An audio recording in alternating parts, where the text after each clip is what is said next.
Nick Horgan. In Malcolm Gladwell's book, The Tipping Point, he talks about connectors. And if ever there was anybody in there that I feel whose picture should be under connectors, it's yours. I find you to be the ultimate connector that I've ever met.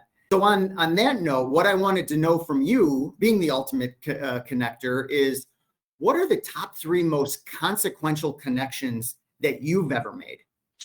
I love that question. And Don, you're also a fantastic connector. So I'm extremely excited to be with you today. And I'm not going to take the easy way out and just put you as one of those and other awesome people like Corey. I really did give it some thought, and I really focused on your word consequential. So I thought about the people who have had kind of the biggest impact on me. And honestly, it was really hard because I am fortunate enough to have a very, very large network. And that large network is filled with so many truly fantastic people. But I did indeed choose 3 very consequential connections, and in different ways. So let's start with one who I met the day I was born.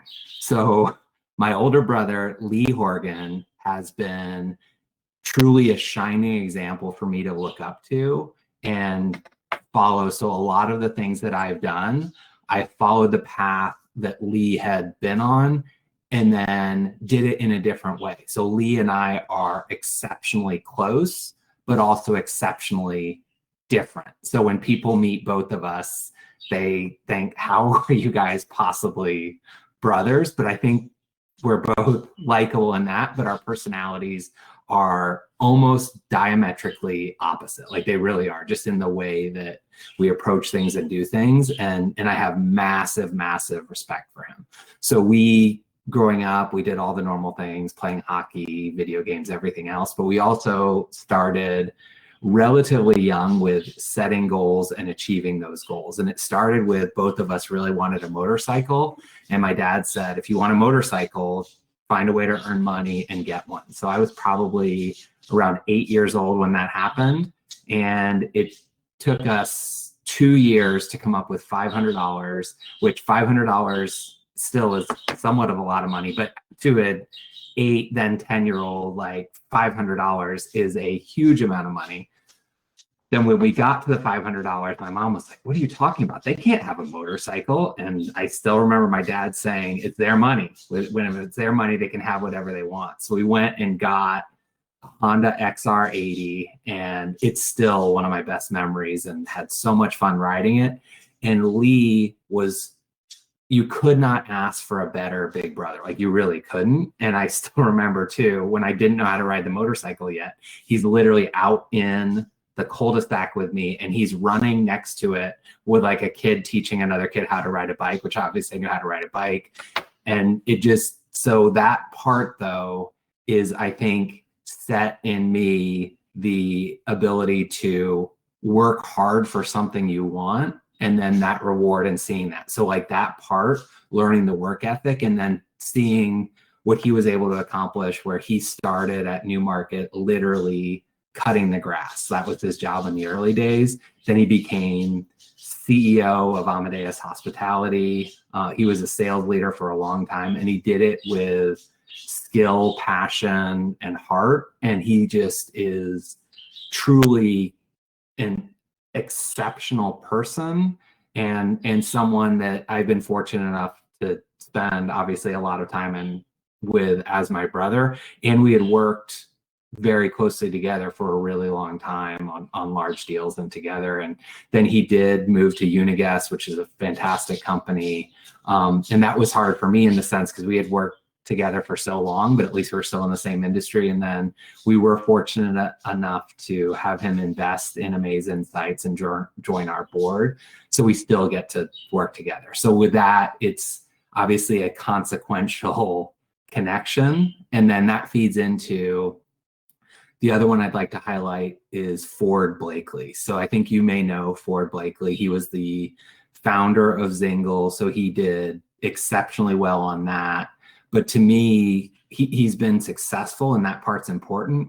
But to me, the more important part is just who he is as a person. In fact, I was I was at the UCLA Oregon Ducks football game this past weekend, and one of my friends who we're obviously very close and talk, and we know what each other does, but it's one of those things where we hadn't really talked about work, and he didn't know I was working with Ford, and he actually knew of Ford just being in the San Diego market. And what he said was, Ford is essentially the mini San Diego Elon Musk. And I would take it differently. I think Musk has obviously been a visionary, but with Ford, everything he's done with extreme heart and bringing things together. And for quite a while, he actually tried to bring me in over on the Zingle side, and it was just never the right time. Where I really realized the exceptional person he was is it started with a text I sent over to him where my daughters were selling Girl Scout cookies. So they were young at the time. I want to say like 10, 9, like somewhere right in that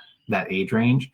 And they wanted to do well in selling cookies. So I was like, who do I know that has a lot of money? Oh, Ford. He's extremely well off. So as a joke, I just shot him a little text saying my daughters are selling fortune cookies, and he had wanted me to do some sales training, which I didn't do at the time. But I just kind of put in a joke in there where I think I said for every $50, I do 30 minutes of sales training as part of this.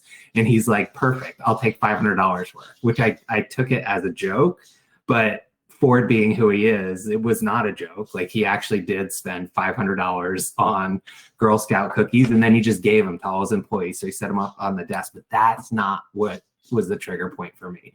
What it was is when my daughters showed up to deliver the cookies with me wearing their little Girl Scout outfits, he took the time to really get to know them and spend time with them. He told them what Zingle was, what it did, and he walked them around the office for 45 minutes to an hour. And this is someone who's obviously, he's the CEO of a company, very busy.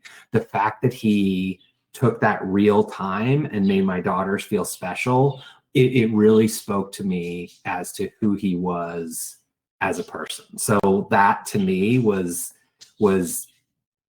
inspirational and aspirational. Then when I was looking for what's next, we started doing about every month or 3 weeks or 2 months. It just depended. We would just get together for coffee with no set agenda and just spend time talking about the industry.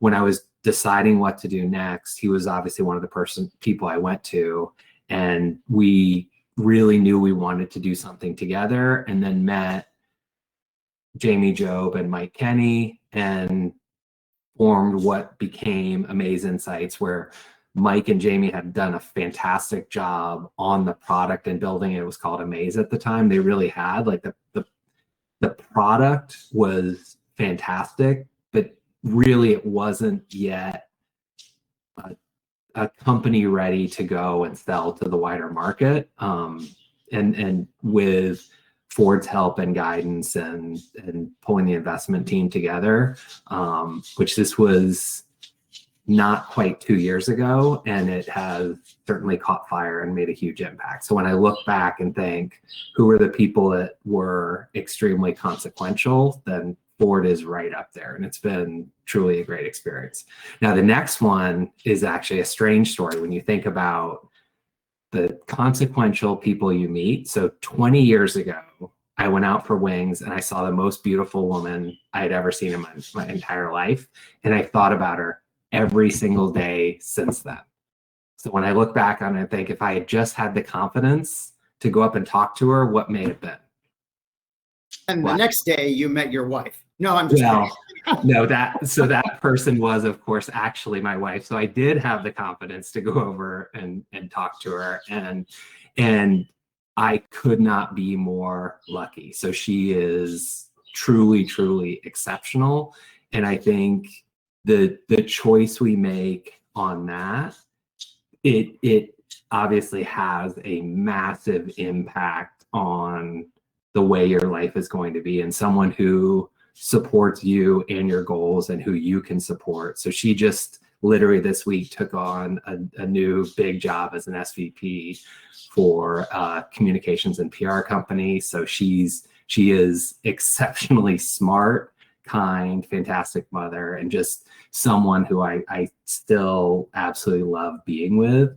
And when you're with someone like that, what it allows you to do is be more successful in all those other areas of your life, because you have that part together. So looking at going from working for really large companies, such as the largest technology company in hospitality, to then moving into a startup with 3 people, that's a pretty big difference. And having someone who supports you and helps you get there just makes a huge impact. So that's the part where I'd say is it's hard to narrow down and look at, okay, these are the 3 people. And I really did. There's so many other people I could focus on and look at. So that's where I feel so fortunate to have so many fantastic people, but Lee, Ford, and Marcy are the ones that I thought it made sense to focus on this. So it's such a cool thought exercise too. So Don,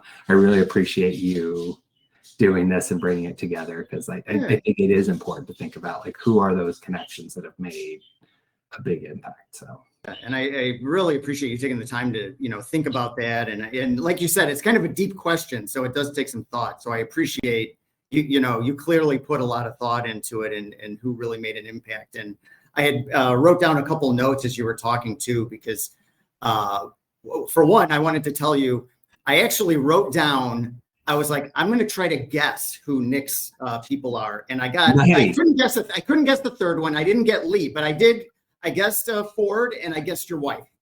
I like that. 2 out of 3. That's not bad. 2 out of 3. I should have known your brother. That was one I probably should have guessed, but I did write down. So you could say that to him. He needs to be more active on LinkedIn. I did get him. He did the little thumbs up on one of my posts, and I did see he put out there with the congratulations. So that does get him a little bit outside of his comfort zone, because that's the part where if you do spend time with him and talk to people who've worked with him, but you see he really is a truly exceptional person.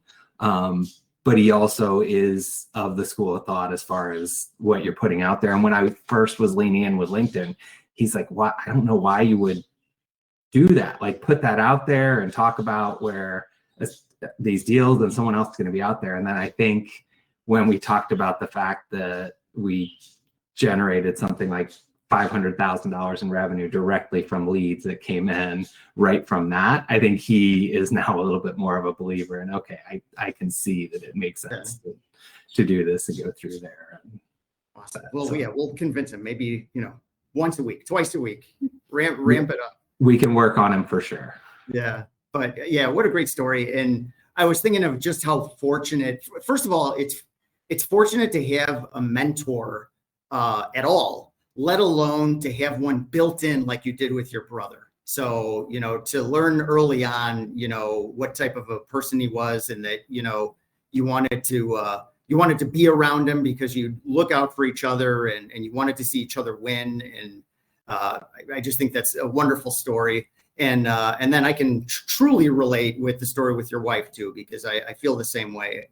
My wife, having been a nurse doing high-risk OB/GYN, and then me being in hotels, she'd come home from work and talk about her day. And then I would think about my day and the little trivial things that, would come up, and I'd be like, this just does not compare.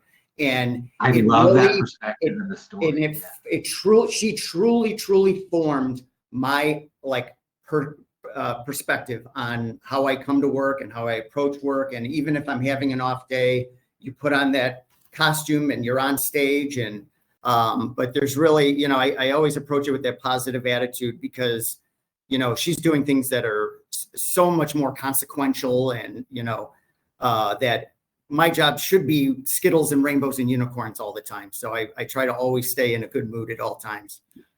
That's a great way to look at it. And you do definitely embody that. So I think it's huge. You see it in your LinkedIn, and then even more when you're meeting you in person. So I love that. Cool. Well, dude, I truly appreciate this.